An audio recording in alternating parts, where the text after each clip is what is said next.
गीता में श्री कृष्ण ने कहा, जो इंसान तुम्हारी बुराई करते हैं करेंगे, चाहे तुम अच्छा करो या बुरा, इसलिए शांत रहकर अपना कर्म करते रहो।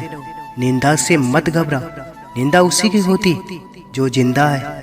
मरने के बाद तो सिर्फ तारीफ होती है। जब कभी भी आप किसी की मदद करने की स्थिति में हो तो उसकी मदद जरूर करें, क्योंकि भगवान आपके माध्यम से किसी की प्रार्थना का जवाब दे रहे होते हैं। परिवार को मालिक बनकर नहीं बल्कि माली बनकर संभालो। जो ध्यान तो सबका रखता हो पर अधिकार किसी पर न जताता हो। जीभ कटने से पीड़ा केवल जीभ को नहीं होती, उसकी अनुभूति समग्र शरीर को होती है।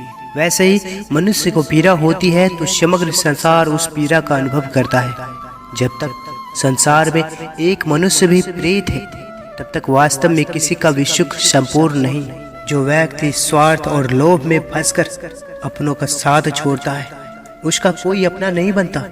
अंत में उसे पछताना ही पड़ता है। दूसरे को अपमानित करने वाला स्वयं को ही अपमानित करता है, क्योंकि आत्मा सभी में एक ही होती है और आत्मा परमात्मा का अंश है। किसी को अपमान करने वाला यह अपेक्षा न रखे कि उसको दूसरों से सम्मान मिलेगा। कर्म का यही सिद्धांत है। स्नेह वह मीठा फल है जो किसी को दिया जाए तो सर्वोत्तम उपहार है और किसी से मिल जाए तो सर्वोत्तम सम्मान है। संभव और असंभव के बीच की दूरी व्यक्ति की सोच और कर्म पर निर्भर करती है। जब सुखी हो तो ईश्वर को मत भूलना और जब दुखी हो तो ईश्वर पर विश्वास रखना। अगर आप अपने जीवन में सबसे अच्छा निर्णय चाहते हैं तो सब कुछ श्री कृष्ण पर छोड़ दो।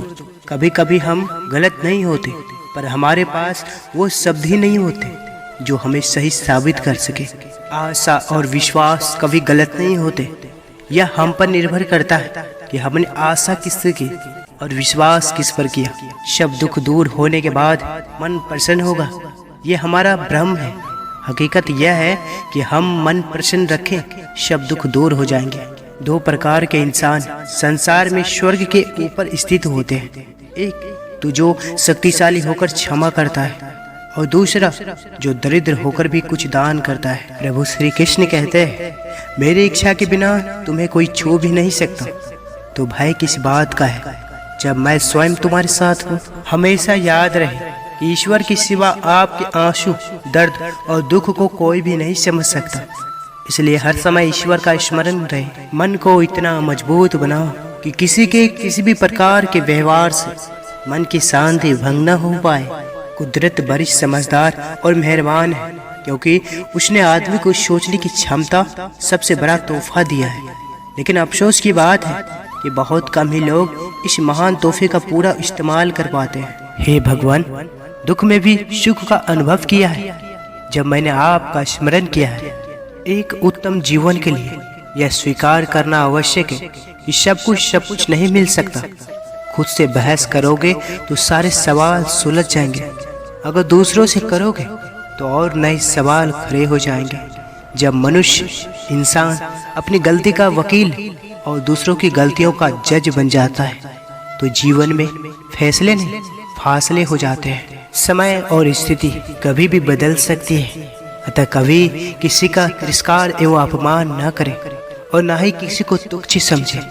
आप शक्तिशाली हो सकते हैं पर समय आपसे अधिक शक्तिशाली है। कुछ पा लेना जीत नहीं और कुछ खो देना हार नहीं, केवल समय का प्रभाव है और परिवर्तन तो समय का स्वभाव है। परमात्मा सभी को एक ही मिट्टी से बनाता है, बस फर्क इतना है कि कोई बाहर से खूबसूरत होता है तो कोई भीतर से। उस दिन हमारी सारी परेशानियां खत्म हो जाएगी, जिस दिन हमें यकीन हो जाएगा कि हमारा सारा काम ईश्वर की मर्जी से होता है। जैसे जैसे आपके भीतर कृष्ण प्रेम बढ़ता है, सुंदरता भी बढ़ती है, क्योंकि कृष्ण प्रेम ही आत्मा का सौंदर्य है। एक हद तक टूटने के बाद इंसान अपने हक में आई खुशियां को भी ठुकरा देता है। दूसरों की परेशानी पर खुश न हो, क्योंकि भगवान आपको वही देता है जिसमें आपको ज्यादा खुशी मिलती है। क्यों रोती हो मन का न होने पर? जो लिखा है वो होकर रहेगा।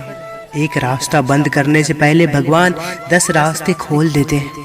गर्मी के मौसम में पत्ते सूखने के बाद पंछी घोंसला नहीं छोड़ते, क्योंकि वो भी जानते हैं फिर से बरसात आएगी और पेड़ पर नए पत्ते आएंगे।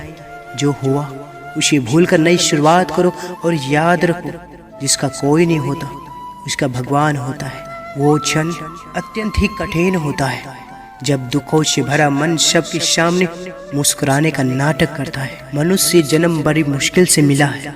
ये जो गलियों में आवारा जानवर घूम रहे हैं, इन्हें भी कभी मनुष्य जन्म मिला था।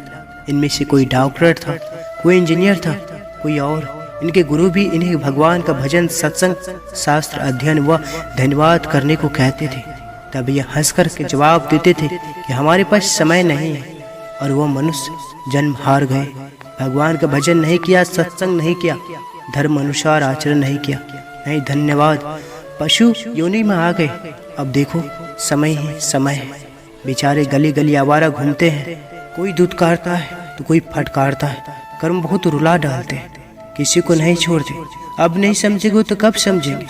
कुछ समय का भजन, सत्संग व भगवान का धन्यवाद कर्मों को भी धो डालते हैं। पर कर्म बहुत ज़्यादा है, समय कम। हमें चाहिए कि विचार कर चिंतन करें, परिवार सहित भगवान का भजन, सत्संग व धन्यवाद जरूर करें। किसी के लिए उन शब्दों का उपयोग ना करें जो आप खुद के लिए नहीं सुन सकते। विचारों को वश में रखें, वो तुम्हारे शब्द बनेंगे। शब्दों को वश में रखें, वो तुम्हारे कर्म बनेंगे। कर्मों को वश में रखें, वो तुम्हारी आदत बनेंगे। आदतों को वश में रखें, वो तुम्हारा चरित्र बनेगा। चरित्र को वश में रखें, वो तुम्हारा भाग्य बनेंगे। जिस व्यक्ति की ये राय हो कि पैसा सब कुछ कर सकता है, उस पर यह संदेह किया जा सकता है कि वो पैसों के लिए कुछ भी कर सकता है। सुलझा हुआ इंसान वह है जो अपने जीवन के निर्णय स्वयं लेता है और उन निर्णयों के परिणाम के लिए किसी दूसरे को दोष नहीं देता। लोग कहते हैं कि बद्दुआ खाली नहीं जाती, लेकिन आपकी गलती न होने के बाद भी यह जलन की वजह से दी गई बद्दुआ देने वालों को ही बर्बाद कर देती है। ये परम सत्य है। इसलिए अगर आप सही हो तो किसी को बद्दुआ से डरने की जरूरत नहीं है। अहंकार और संस्कार में फर्क है। अहंकार दूसरों को झुकाकर खुश होता है, संस्कार स्वयं झुककर खुश होता है। महाभारत इस बात का सबूत है कि जिस दिन अपने हद पार कर दे, उस दिन अपनों के खिलाफ शस्त्र उठाना ही धर्म है। यदि आप स्वयं प्रसन्न हैं तो जिंदगी उत्तम है।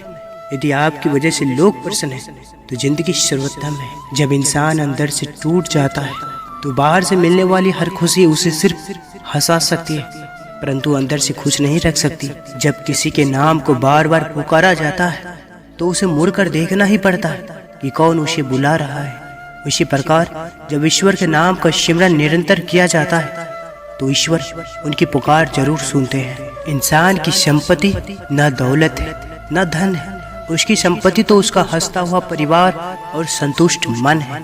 हर छोटा बदलाव बड़ी सफलता का कारण होता है। इसलिए परिवर्तन से भयभीत नहीं होना चाहिए। उस लम्हे को बुरा मत कहो जो आपको ठोकर पहुंचाता है, बल्कि उस लम्हे की कदर करो क्योंकि वो आपको जीने का अंदाज सिखाता है। जितनी श्रद्धा से आप मंदिर के भगवान को पूजते हैं, अगर उतनी ही श्रद्धा से आप माता पिता को भी पूजे तो आपका उद्धार हो जाएगा। नारद जी ने श्री कृष्ण से पूछा, प्रभु मृत्यु एवं मोक्ष में क्या अंतर है? तो श्री कृष्ण जी ने बहुत सुंदर जवाब दिया, सांसें पूरी हो जाए और तमन्नाएं बाकी रहे वह मृत्यु है। सांसें बाकी रहे और तमन्नाएं पूरी हो जाए वह मोक्ष है। किसी और का दुख देखकर यदि आपको भी दर्द होता है तो इसका मतलब यह है कि आपकी आत्मा में परमात्मा विराजमान है। चिंता करने का अर्थ है कि ईश्वर की व्यवस्था पर संदेह करना। इसलिए चिंता ना करें, ईश्वर सब संभाल लेंगे। परमात्मा की याद वो गंगा जल है जो मन से बुरे विचारों को धो देती है और मन में शुद्धता आ जाती है। जीवन के बड़े निर्णय अनुमान के आधार पर नहीं, अनुभव के आधार पर ले, क्योंकि अनुमान मात्र मन की कल्पना होती है, पर अनुभव जीवन का सबक होता है। परिवर्तन ही संसार का नियम है। एक पल में ही आप राजा बन सकते हैं या फिर फकीर। पृथ्वी भी स्थिर नहीं है, यह भी घूमती रहती है। दिन खत्म होने के बाद रात आती है, बहुत गर्मी के बाद एक सुखद मानसून आता है। यह बात पुष्टि करती है कि परिवर्तनशीलता ही संसार का नियम है। इसलिए उन बातों को, वस्तुओं के लिए दुखी होने की आवश्यकता नहीं है जो निश्चित नहीं है। परिवर्तन स्वीकार करना आपको हर कठिन परिस्थिति में खुश रहने की शक्ति देता है। जहाँ दया वहाँ धर्म है, जहाँ लोभ वहाँ पाप, जहाँ क्रोध वहाँ नाश, जहाँ क्षमा में भगवान वास। किसी को जिंदगी में उतनी ही जगह दो जितनी कि वो तुम्हें देता है, वरना या तो तुम खुद रोओगे या वो तुम्हें रुलाएगा। श्री राधा कृष्ण के प्यारे भक्तजनों, अगर आप इस चैनल पर पहली बार आए हैं तो कृपया चैनल को सब्सक्राइब अवश्य करें। इस वीडियो को लाइक कर वीडियो के कमेंट में जय श्री कृष्ण अवश्य लिखें। अब लेते हैं आपसे विदा। जय श्री कृष्ण।